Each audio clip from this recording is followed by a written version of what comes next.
everyone. Hello. Welcome to Kirsty and Bryony's Comfort Zone. I am Kirsty. And I am Bryony. Oh my and God. we hope you're sitting comfortably. But if You not, better be. we're gonna comfort you. So don't worry. True. Maybe you're a little bit tense right now, and you could just, Ew. just take a few deep breaths and let us. Just have a little chill. Get a blanket. Yeah. Get a hot chockey and listen to the podcast.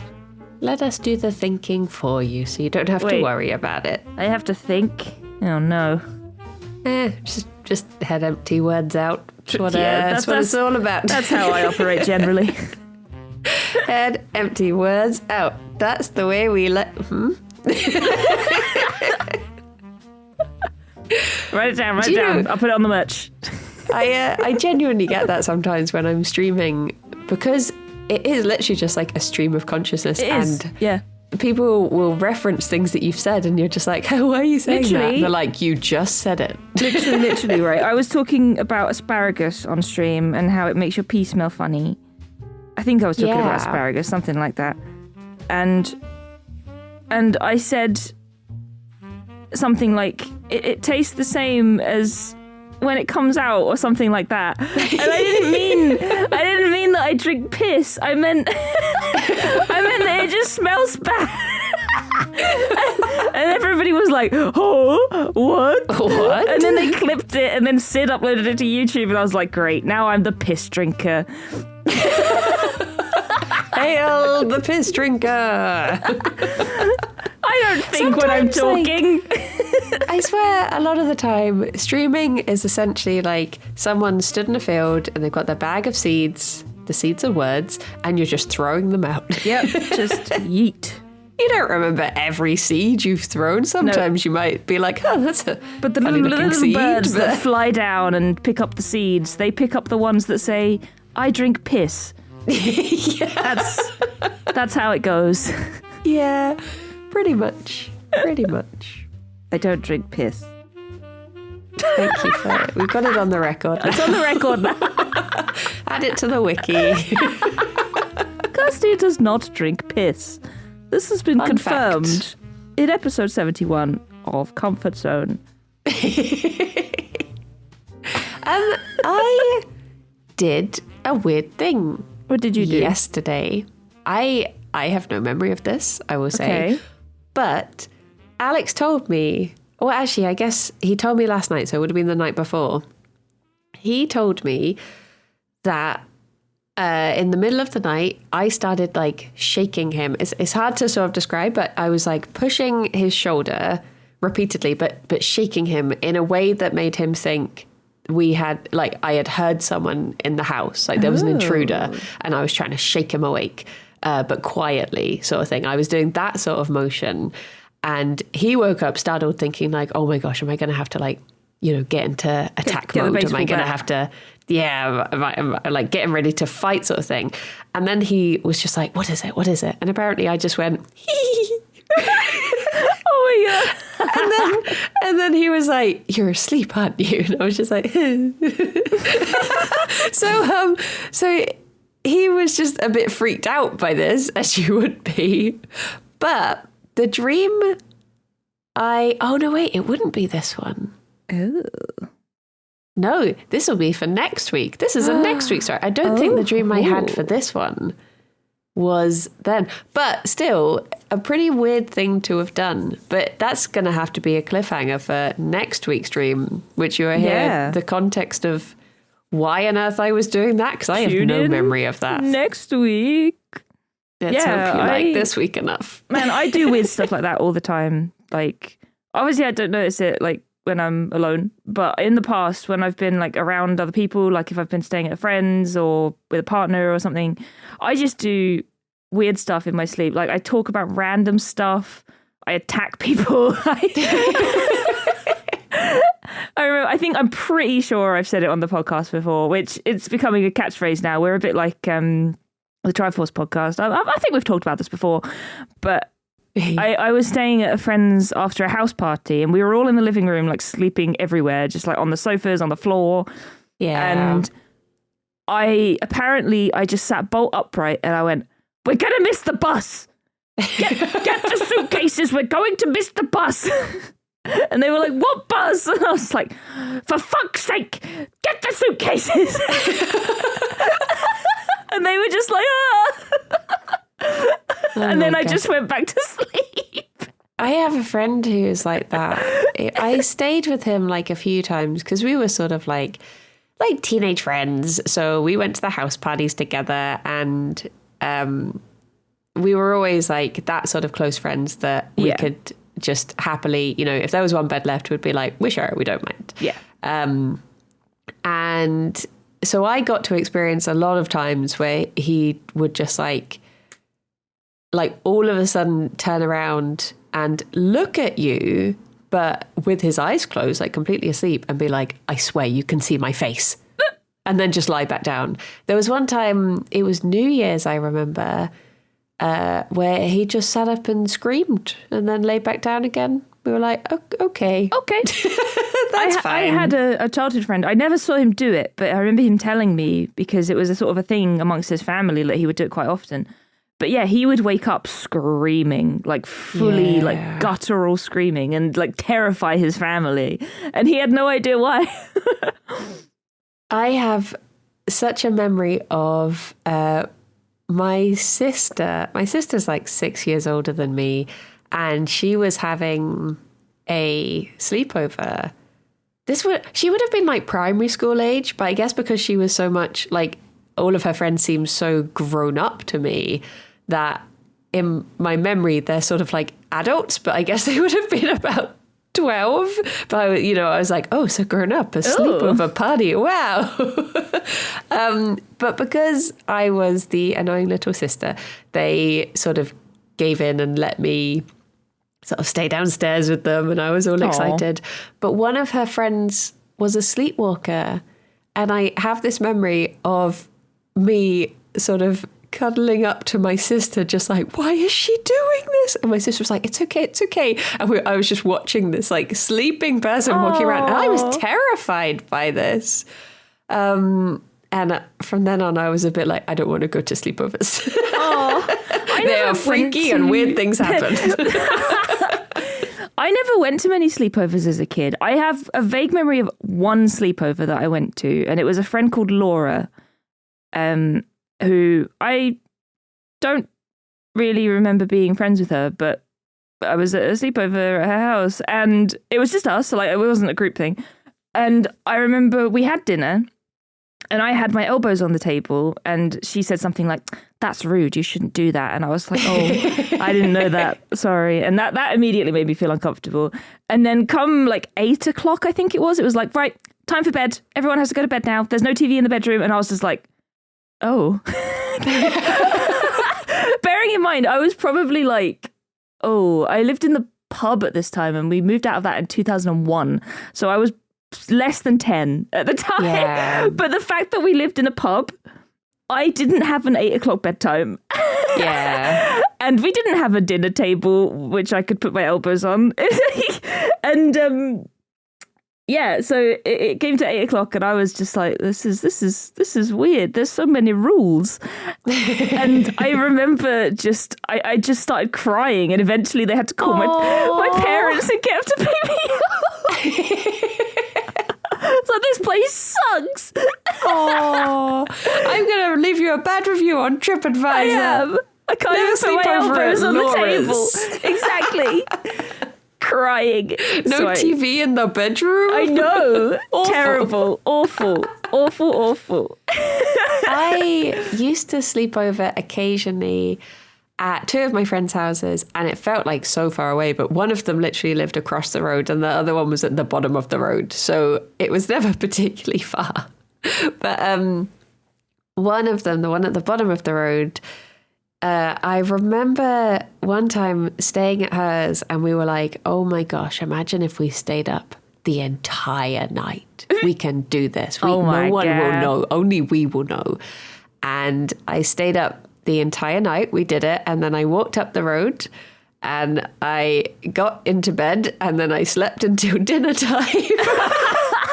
And I was so confused. And I was like, I'm never doing this again. It's just bad. It's not worth it. I remember there was another time I stayed at that same friend's house, and her dad was American. And in the morning, he was like, what do you want for breakfast? Do you want pancakes? And I remember saying like, but it's not pancake day. And he was like, that's fine. You can have pancakes whenever you want. And I was like, oh my God.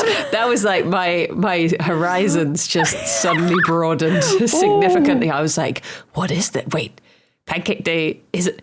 It's a lie. I can have pancakes whenever. Pancakes whenever I want. Oh my God. I feel like that's something that happened to me when I moved out of my parents' house. I moved out and I was like, I can eat pancakes whenever the heck I want. I remember when I first moved to Bristol and I just randomly baked like cupcakes because I was like, I can just do this. I can just bake things because I want them. Yeah, I went through that phase too. It popped up on my phone this morning. I moved into my flat 4 years ago today. Oh, happy birthday. Happy birthday, flat. It looks a lot more messy now than it did that day. And there's a lot less pancakes. I remember was it the first day or... Because it was a bit weird when Alex and I moved to Bristol. We moved in, I want to say on like the 4th of January, but then I started a job and just had to like leave for 2 weeks. Aww. So I can't remember if it was the first day we moved in or like our first proper day in the flat. But we went and did like our first shop, and I remember buying a bottle of ketchup. And then I went to put it on something and I dropped it and it just broke and squirted up the wall. And it looked as if there'd just been a murder in the kitchen. And I was like, yay, independent living. It's just christening the kitchen. It's fine. Yeah. Thriving. Ooh, I'm an adult. Oh my gosh. Oh, I think the worst thing I used to do when I first moved out, although I do still sort of do this, is because whenever I threw up at home, I would naturally call for my mum. That was just like, without even thinking, I'd be like, Mum. So when I moved out, I would call her on the phone if I was throwing up and just be like, Mum. Just these wonderful phone calls she would get from me, just like, you're okay, sweetie, don't you worry, you're doing fine. Just vomiting excessively. Oh, bless. It's quite funny as well, because I moved in on the 10th of November, but my stream anniversary, and I said this to you yesterday, is on like the 21st of November. So I was in my flat. I literally, on the first day, I remember I bought internet. That was the first thing I did. And I had to wait for the thing to be delivered. And as soon as it was delivered, I was like, right, stream time. And that's when I started streaming. Literally, I'd been in the flat for 11 days. Because I can't do it at home. The internet's crap. And my mum will walk in and be like, have you put your knickers away? So I had to do it when I moved out. And I didn't waste any bloody time doing it. No, that's fair dues. I think I didn't start streaming until we moved into our house. And I remember I only had one monitor, so I would have chat on my phone. Aww. And I would just have to, I mean, it was only Rythian that watched me back in those days. Yes. So I would just have a little chat with Rythian on my phone. Aww. Whilst I sounds lovely. Hollow-Knighted. Yeah. Oh, Hollow Knight. I've been playing Hollow Knight now. It's so good. How are you liking them spikes? I bloody love it. There's even the spikes. I'm a gamer. I don't mind the spikes too much. It's the acid that gets me. The acid watery baths. Because I found a hot spring and I was like, oh, cool, hot spring, very cool. And then I got to the zone with the acid and I was like, that's a hot spring, right? And I just walked straight into it. Nope. That's acid. See, I had that a bit with in Spyro 1, water was instant death. Well, you could sort of jump out, but it usually meant bad. Whereas in the second one, all of a sudden water fine. Mm-hmm. And I was so confused when I was playing because I was like, I can see a gem in there. There are gems but I know water is bad. how am I meant to do this? Everyone's like, just go in the water, of course. And I'm like, look, I've been trained since I was, 8 years old, that Spyro plus water equals bad. In so many games as a kid, though, water was bad. It's like the first Spider-Man game, water bad, and then they released the second one, and it was probably still bad. Oh no, it wasn't water, it was just the floor. It was just the floor. Just actually, not water. Water was bad the whole time, but in Spider-Man 1, you couldn't go to the floor. You had to swing your web the whole time. Oh my gosh. In the second one, you could actually walk on the pavement, and it was like, whoa, oh my God. Was it Red Dead Redemption, the first one, where if you so much as got your toesies damp, you would just die? Oh, really? I don't know. I've never played that one. It was like, you're meant to be this, I'm a hard cowboy. Big, just cowboy. look at me and you'll regret it. And then all of a sudden it's like, but I got my toes wet. I'm definitely afraid of bodies of water. I'm pretty sure it's Red Dead. It's one of those types of games that I was just like, huh? Maybe, was it Arthur Morgan, or was that the second one? That's the second one. Okay, the other guy. Maybe he had like rabies or something. Maybe he was like water averse, but nobody knew. Maybe. Well, would you like to hear my dream? Nah. Oh, okay. See you later, everyone. I'm done. See ya. Done with your dreams. They're just nonsense. Just not feeling it today. No, just not really fancy it. Oh, no. Oh. Go on then. Okay, just this once. Okay. Indulge me. Okay. 3, 2, 1, go. I had this dream that I was back at school and we were doing this like fundraising raffle. And I was like, oh, I can do a stream of this. So I did a stream and I raised money for the raffle and then handed out all the, I picked out all the names and handed out all the prizes and stuff. But then a couple of days later, there was this big raffle meeting and it was run by Annie from Community, and she was like, okay, time to pick up the names. And I was like, no, I already did it. I did it as part of fundraising. And she was really angry at me because she was like, well, what did you think the point of this was? This is when we're meant to pick out the names and stuff. And I was like, oh, and I was like, well, one of them accidentally got drawn as me, so I can put that one back in and you can draw that one now if you like. Because I had won it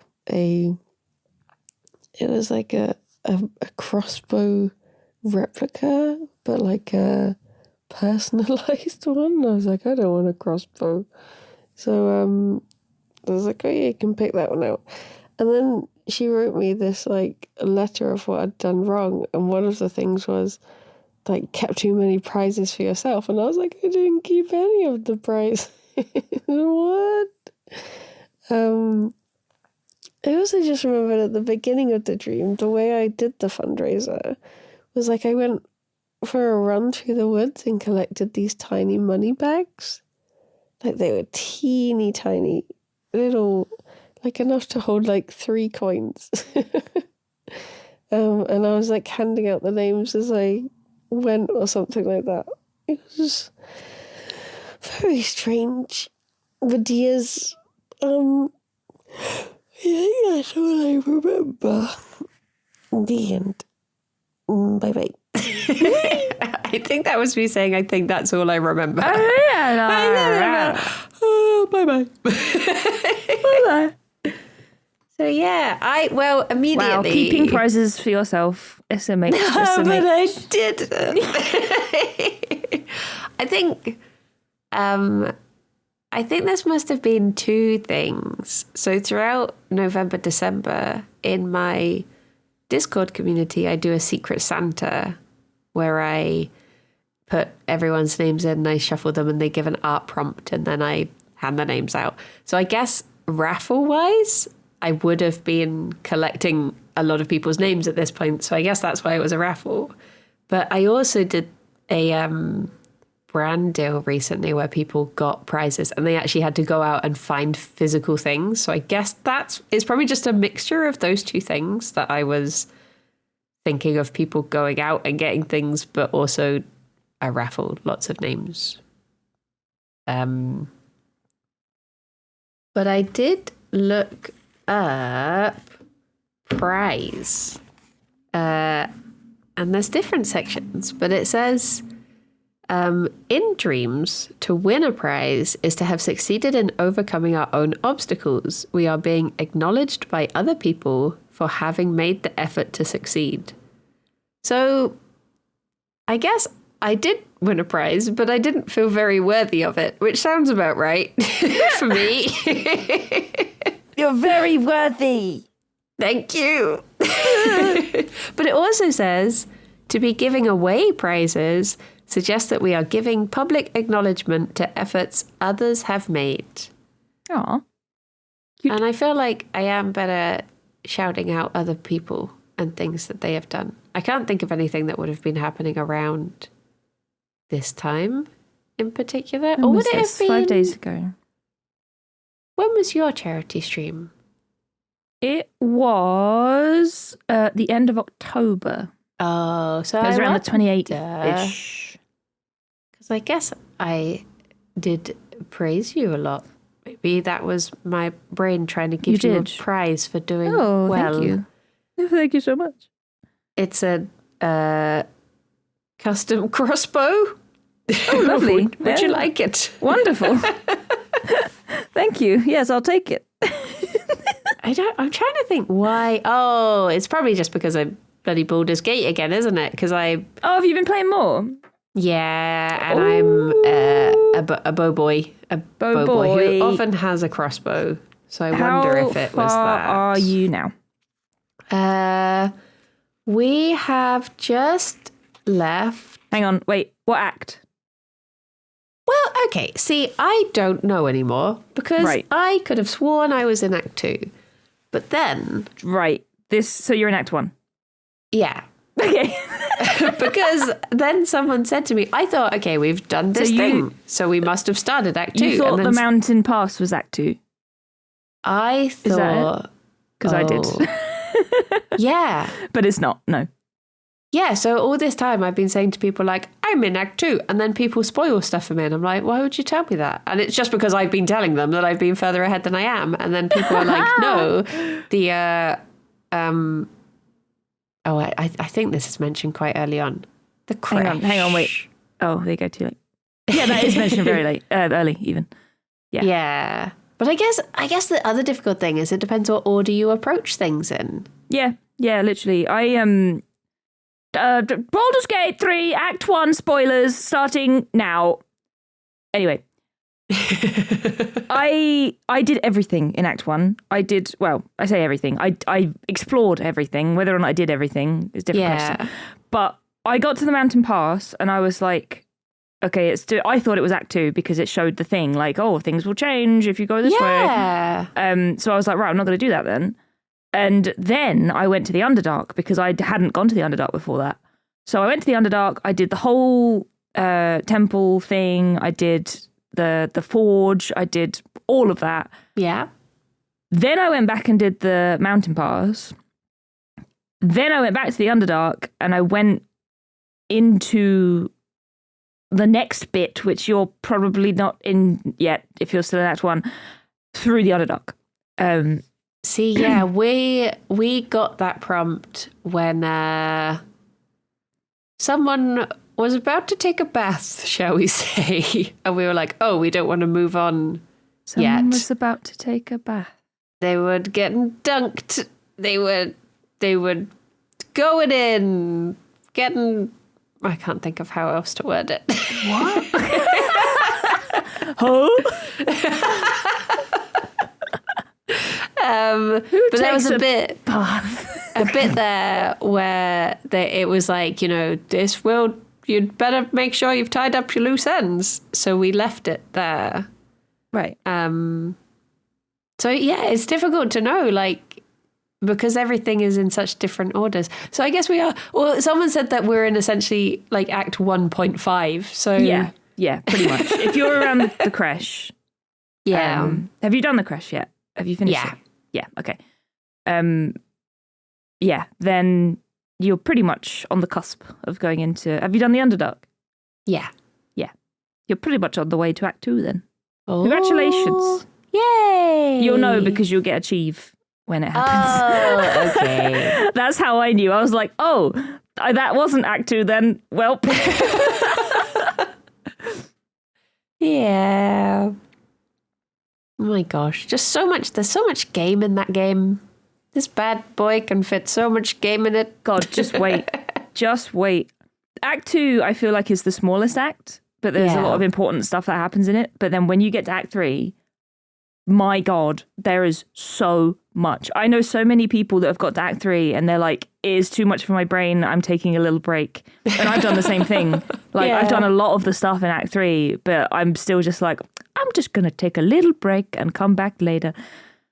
Not only that, but I kind of want them to patch a few things as well, because I've been spoiled for some of the endings and people are like, oh, I wonder if they're going to patch XYZ. And I'm like, oh, I hope they do. So I'm just going to wait a bit. Yeah. See, I'm sort of itching to start a second playthrough. So but I want to get to the end of it before I start another one because I'm not very good with like remembering what's happening and what thing. It's like reading 2 books at once sort of thing. Yeah. Like I can read 2 books I say currently reading 4 books at the same time technically, but as long as they're like different genres it's okay, whereas if it's something too similar then it will start confusing me, so I don't think I could do 2 playthroughs of the same game at once. But yes. No, that's fair. Books. But no, it's really good. I want, because Rydian's been sort of taking it very slowly as well, and I want him to get to Act 3. I want him. I think he's nearly there. I think he's done a bit of Act 2, but I want him to get to Act 3 because there are parts. There are just parts in Act 3, and I'm like, I want to talk about them. They're so good, but it is also a buggy mess. But if you look past the buggy mess that is Act 3. Then it's still very enjoyable. Hopefully we were talking about Baldur's Gate again. This always happens. Yes. But, sorry. But there was a point, I had like a bug in Act 3 that was quite big. Essentially, instead of being able to go to a place and progress the storyline, as soon as I walked into it, everyone attacked me.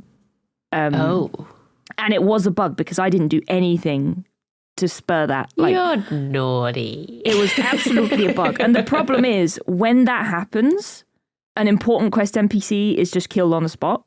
Oh. And then you get the thing that's like, now you can't do this quest. Okay. And it kind of blocks off 2 of the party members' quests quite badly. Yeah. But I've had to accept it because I can't fix it. I've gone back into my other saves so many times to try and fix it, and it just doesn't work. So I've done something along the way that has triggered these people to attack me, and I don't know what. So I just have to deal with that now. But it's fine. It's fine. it's doable, I guess. I tell you one thing I'm surprised by is that I haven't had any that I remember Baldur's Gate dreams, and it's one of those things that it surprises me because. Not just through playing it sort of thing, but I feel like I've discussed it a lot in a way that talking about like the different characters, and I guess with the romance element, it's opened up a lot of dialogue with people about various like past experiences, that sort of stuff. So I'm just surprised that it hasn't, like, they've not become like a shorthand for various feelings in a way. But maybe that'll happen later. Maybe that's more of an Act 2 thing for them to sneak into your brain. Yeah, well, I've not had any either, honestly. I've not had any Baldur's Gate dreams. Which is a shame. Like, I rarely have D&D dreams, which is so annoying. Like, again, I'm pretty sure I've said this before on the podcast, but back when I had a big campaign with my D&D group, my friend would dream, like he dreamt about my character. Like my character was a divine soul sorcerer. So she was like kind of the healer. She was very innocent. She was like that classic trope of like, I just want to help everyone. And he dreamt about her like just like being there in his dream and just being a really positive presence and like reassuring him. And it just made him like feel really nice when he woke up. And I was like, you bastard, I want to dream about her. I never dream about my D&D characters, and I want to.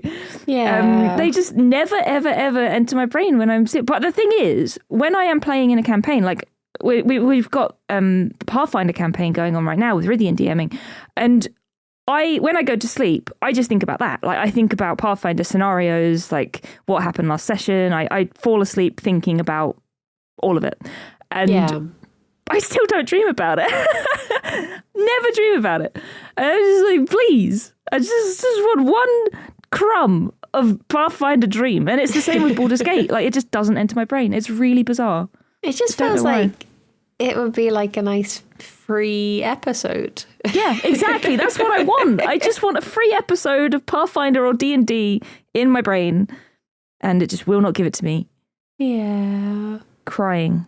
Instead, we just get stress. Yeah, literally. I was about to segue into the bloody dreams I had last night, which have just been stress, honestly. They've just been terrible. So I don't know if it's just because I'm a lazy cow or because of my meds messing with my sleep, but I've really been struggling to get up this week.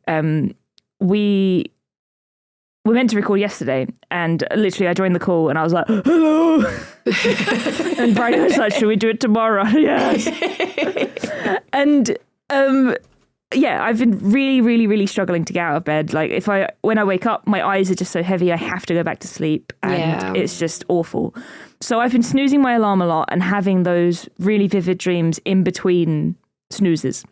Literally, it's a 10-minute window for the alarm to snooze, and I'm having full-blown dreams in each window. It's really weird. But this morning, I had a few that were really weird. I'm not going to be able to remember them in detail, but there was one where I was in a park with some friends. I know that a guy from school was there, and there were a few others who I'm not quite sure about. There might have been like some of you guys there, maybe. Yeah. But it was all just blurry faces, really. But we were sitting on a picnic blanket, just having a lovely time in the park. But for some reason, we had 3 guns. Like, we had big guns, like assault rifle style guns on this picnic blanket. And we were just tending to them. We were just like cleaning them, getting them ready for something. And I don't know why. Like, it was completely innocent. It wasn't like we were going to go and attack something. It was just, oh, I have these guns and I'm going to look after them. But as we were sitting there, some police started walking down the street. And naturally, we're like, oh God, we have guns in a public park. This is bad. So all of my friends are like, just huddle up, sit on them. So they're all just like sitting back to back on top of these guns. And it was like, oh God, oh no. And because they were just being so conspicuous, the police came over, and they had dogs as well. They had gun sniffer dogs. Oh my gosh. And they came over, and it was like, oh no. And for some reason, I was like the ringleader, and one other person. They were our guns, apparently. So they said that they wanted to arrest me and this one other person. But they didn't like cuff us or anything. They were just like, meet us at the police station. It's like, all right. So we both sort of walked off with the police people who took the guns. And as I was walking away from my friends, I saw the police holding one of the guns, and I said to my friends, it doesn't have any texture. And it had the Gary's Mod pink and black texture. Oh my God, you need to get better DLC for your dreams. You need to be subscribing to these workshops. I'm not subscribing to the workshop. So we walked through the park to like this sort of built up sort of city type area. And the police station was there, and I was walking towards a place that I think I'd been to previously in the dream, but maybe that was just my dream thinking that I'd been there already. And we were like, is this the place? Because they hadn't led us there. They just told us to come to the police station. And it was like, oh no, that's the lost and found. Like, that's not the right place. And we turned around and there was like a staircase that went down into the building. And somebody from school, again, was there like heading down. And they were like, oh, I think it's this way. I was like, oh, cheers. So we start heading down the staircase and I don't remember. Oh, actually, no, we did. We sort of made our way into the police station and then like a policeman came out. He looked a bit like Hank from Breaking Bad. Yeah. And he just shot a pistol at like something that was next to me. And I was like, oh, bloody hell, you're a bit eager. And then after that, I don't remember anything else in the police station, but I remember getting lost in this building.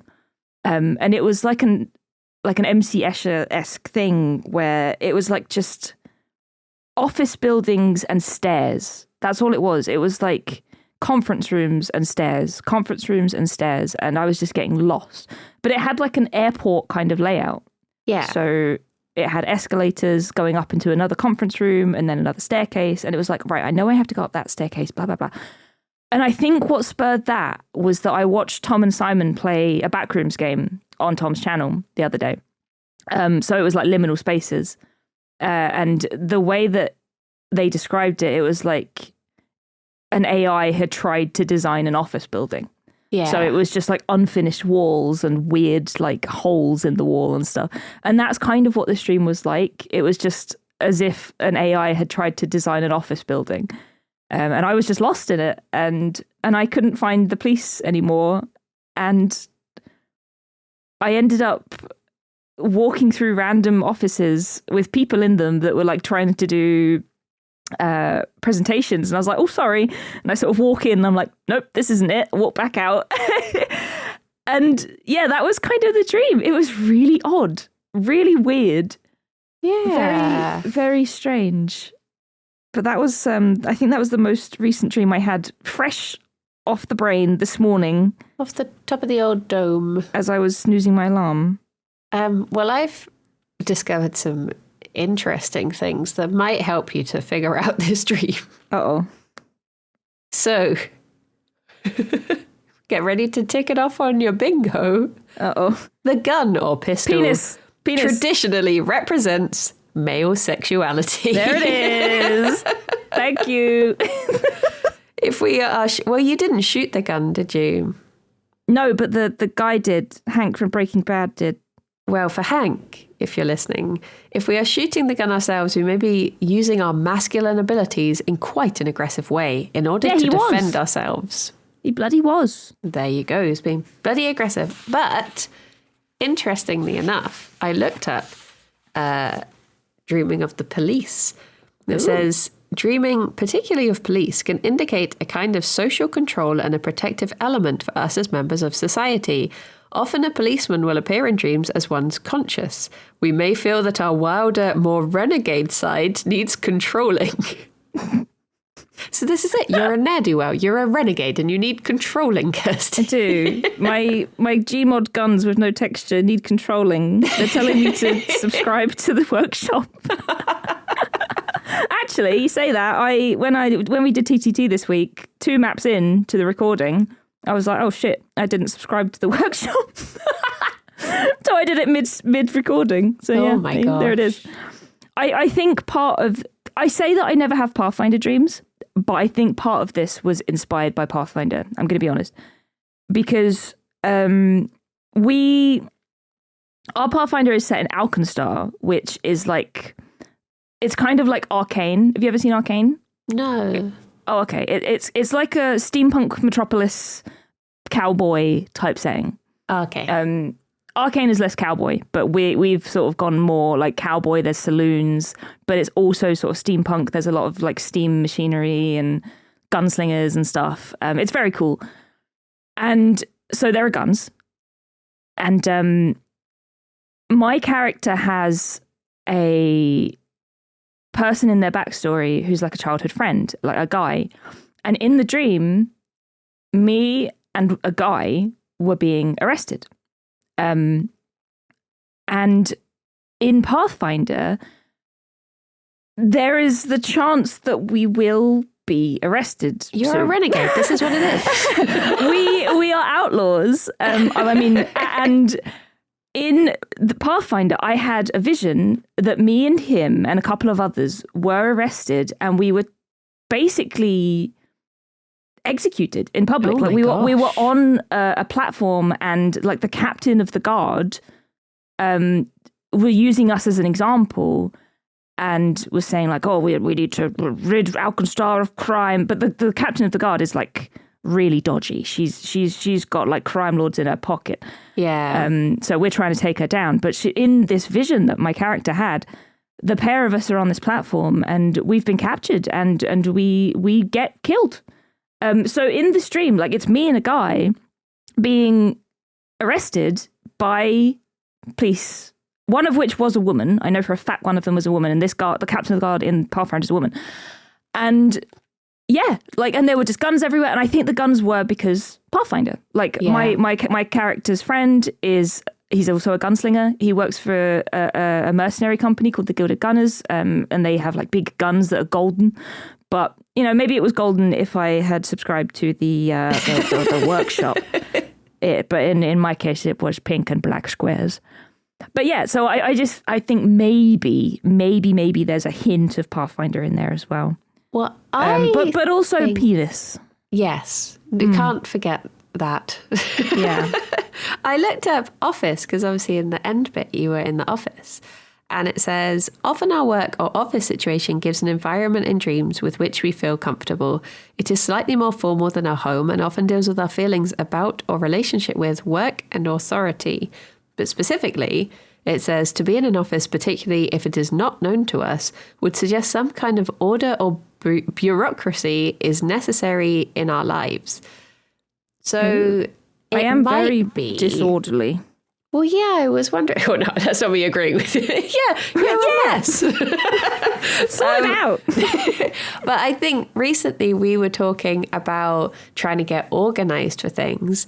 Yeah, we were. But particularly getting organised for your trip to the office. For Jingle Jam. Yeah, so I wonder if it was like... because obviously, you know the office, you've been to the office, but I guess with Jingle Jam, there is an element of like, at the moment, we don't know the schedule. We don't know who's coming down. We don't know where they're staying. So I wonder if it was like, you're thinking of the office because that's where you're visiting. But also it's a bit odd and unsettling at the moment and you don't know fully what you're visiting. I don't know where I'm going to be or when I'm going to be there sort of thing. Yeah. So I wonder if definitely. if it was that. Yeah, no, that sounds about right, to be honest. But also, you're a renegade and you need authority. I do. I'll keep you updated on Pathfinder. I'll see if I get arrested on Sunday. Maybe I'll slip a couple bucks to Iridian. Like, can you just sort her out, please? Is the thing. He's going to be bloody listening to this. Oh, no. I bet every time I mention Pathfinder, he's just like, hey, yes. But that's why this should go out after Sunday. So True. you just have to, you can listen back and be like, oh, no, it's all fine. Or, oh, my gosh. It's not going to be fine. So we ended last session. We were so my old childhood friend had given me a tip off saying that his like little band of boys was going to go and rob a vault because they're basically criminals, but they're just mercenaries for hire, but also criminals. Yeah. They were going to go and rob a vault, and a guy that we need information from is in his group of people. So he was like, oh, he's going to be here at 12 a.m., midnight. So you should go there if you want to like talk to him. So we're like, right, well, he's not just going to talk to us because we're wanted criminals and they're working for the guy that wants us dead. So we'll have to do a stakeout. So we went to this place that they're going to rob, which is also run by a crime lord, but a crime lord that doesn't like their crime lord. There's a lot of crime lords. And we were like, hey, so other crime lord wants to rob your vault. We know when they're going to hit it. Can we help? Also, can you help us? Because we need to catch this guy, talk to him. And they're like, yeah, okay, sounds good. But because they're a crime lord, they're obviously just like, ha ha ha, no. So we're in this place. It then got attacked by fiends, which came out of nowhere. No idea what they want, but they attacked. They were like big boys with eyes for faces. Yeah. We fought one before, but we don't know why they're following us. Probably something to do with Nilesy. and his mischief. But then as soon as we finished that fight, the guards in this place that were helping us fight the fiends then turned on us. And the barkeep shot Duncan's character in the back. Oh. A group of them that were in front of me and Zoe's character just whipped shotguns out from under the table and started blasting. And then Rythian's like, and we'll end the session there. Oh my goodness. So that's where we are right now. We're just being shot. Oh.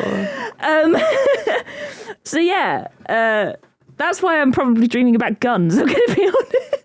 Yeah, no, that checks out. That checks out. It's Rythian's fault. It's always Rythian's fault.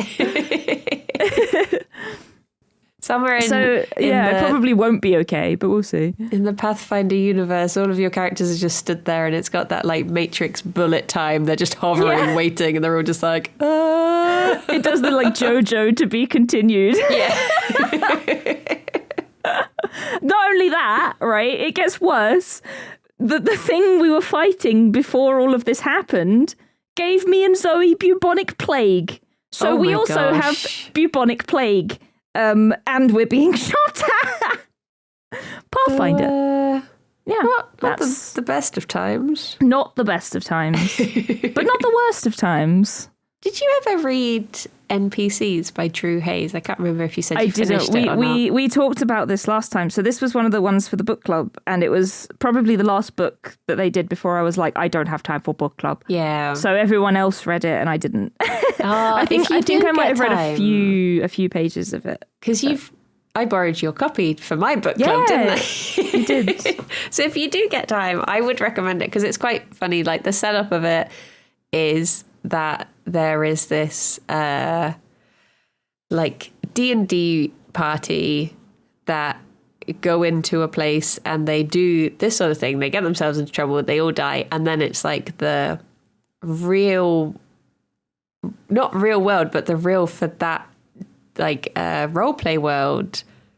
These people just come in and they're just like, why is there just these 4 dead people in here? Like, what's going on? Sort of thing. Like, why are they, what's going on? Like, what are they doing here? Sort of thing. And it is, I think anyone who is a fan of like tabletop RPGs will very much appreciate some of the stuff in there. Mm-hmm. It's like, so Zoe's character is a goblin, and she's kind of like an inventor. And I mean, her class is an inventor. I think she's technically an alchemist, but she's kind of an inventor. Yeah. And she has a possum familiar or a possum pet. And her character has built a robot for the possum to drive and like hand out potions for people. Yeah. And she said, if my character ever dies, because there's been a lot of timey-wimey stuff in our campaign as well, she said, my next character is going to be Pez the possum from the future who has awakened. So they're just going to be like super intelligent possum. Yeah. It's like they just appear like, hello, friends, it's me. Sort of like Red Dwarf. Yeah. How Cat is like the descendant of the cat that was left on the ship sort of thing. Exactly. So good. I love D&D and Pathfinder. It's just so fun, like creating your own stories. Mm-hmm. Yeah, I totally like just run away with it. We were talking because me and Zoe are by far like we sit in a Discord call together and we just go Pathfinder. And Pathfinder? Yeah, Pathfinder. Pathfinder. Literally, not even like we're talking about, but that is just what happens when we're in a call together. And we said to Rythian at one point, we were like, who gave you the most backstory? And he was like, oh, that's a tricky one. So Zoe gave me the most before the campaign started because Zoe wrote quite a few pages. Yeah. But Kirsty has given me the most by far since the campaign started.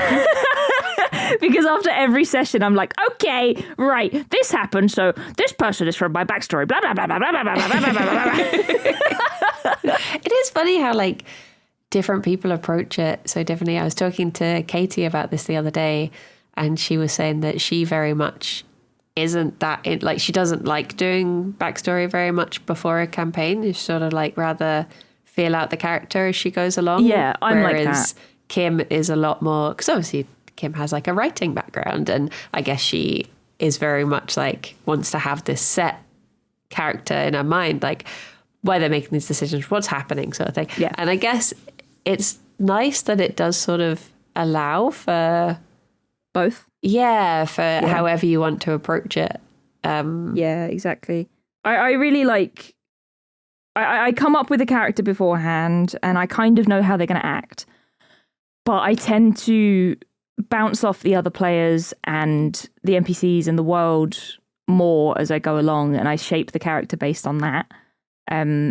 So with my current character, like I had like my backstory was basically, oh yeah, she's a criminal. She like does fortune telling as a front and just like uses it to take money off of people and maybe like get info off them. Like they're like, oh, I'm a merchant. I'm delivering my goods to so and so on Friday. Will I have good luck? And then I go to the old crime boss and I'm like, yeah, they're delivering their stuff on Friday. Maybe do a little cheeky robbery. That was essentially my backstory. And then a few sessions in, this character was introduced.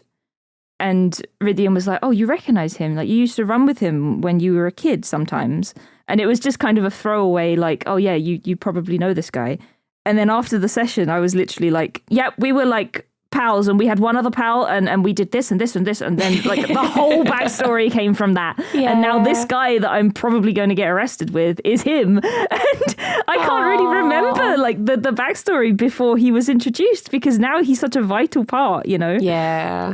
I just love like having the world just sort of mold around what happens and, you know, having it affect the characters. It's so much fun. I love it so much. I remember doing this Warhammer TTRPG that was, I can't fully remember how my character started off, but they were very much like, I'm out for myself and I'm gonna win this and I'm gonna make my town proud and I'm like a big, like just out for myself, I'll save myself sort of thing.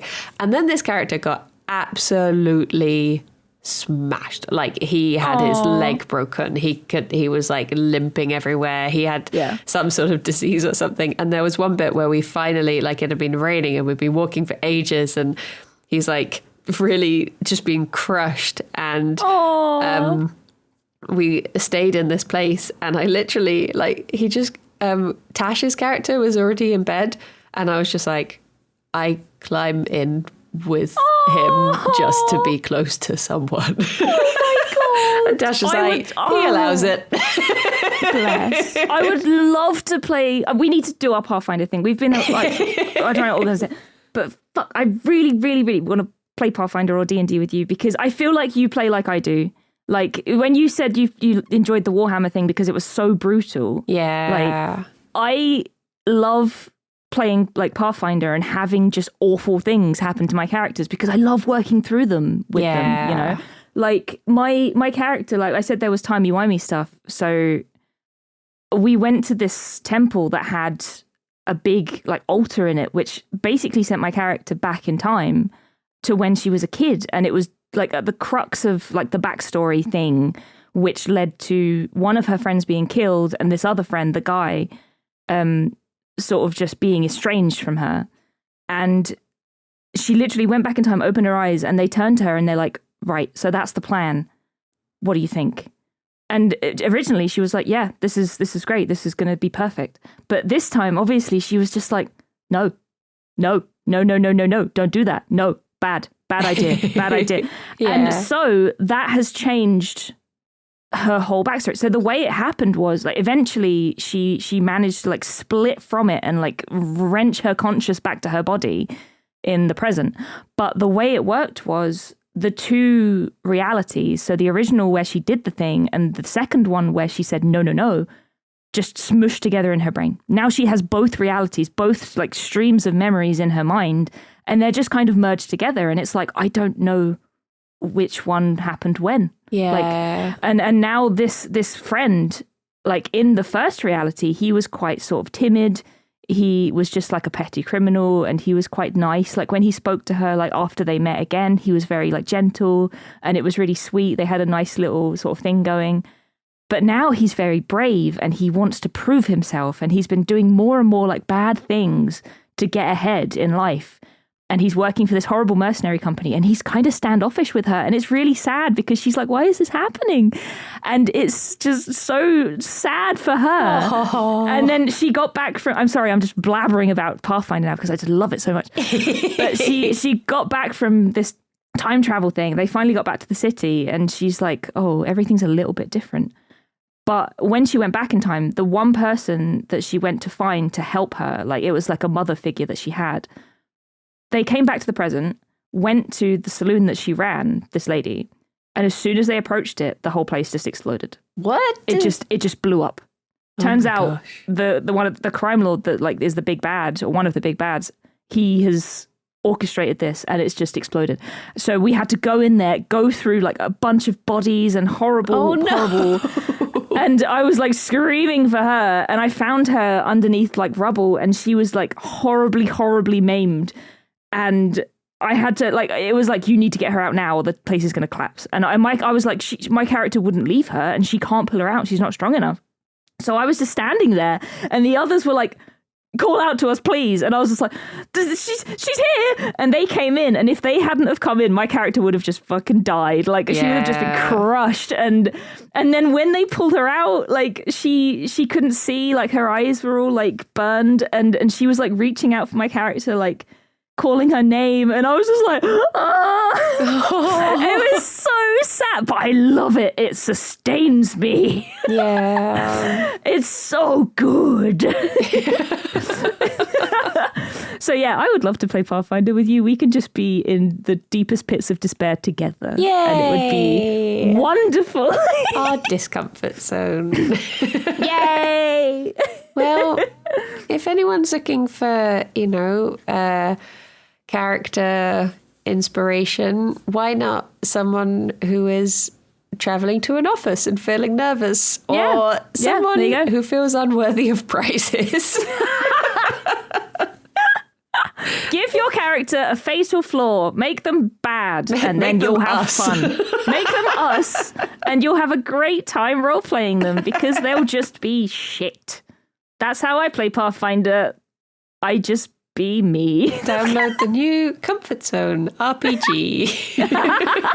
You too can have anxiety. Oh my gosh. Sorry, I've gone off on a bit of a Pathfinder tangent there, but I just, oh man, I love it so much. Can you imagine if there was a Comfort Zone RPG? It's just like, can you just check your character sheet? You're trying to do this task, but you do have ADHD, so roll with disadvantage, please.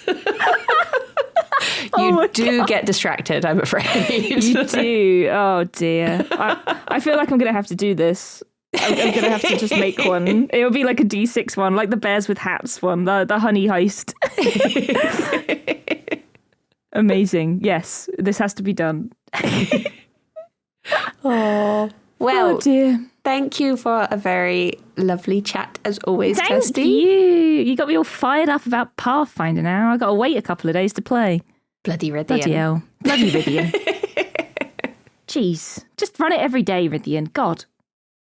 Do we have a question for the lovely listeners?